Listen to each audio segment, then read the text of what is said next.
Здравствуйте, меня зовут Дана, живу и работаю в городе Нур-Султан. В 2002 году родилась в городе Семей. С раннего детства мечтала быть медицинским работником и помогать людям, поэтому, закончив 9 классов, приняла решение поступить в медицинский колледж имени Дюйсенбаха Матаева.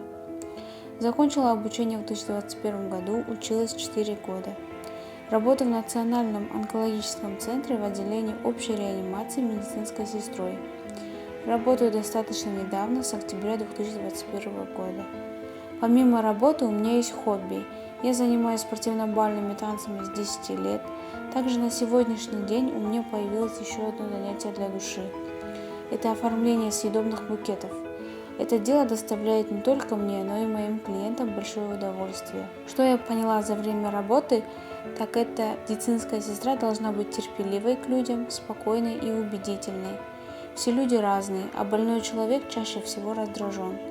Я должна была успокоить, уговорить, убедить больного, что назначение врача правильное, этот препарат или система ему необходимы.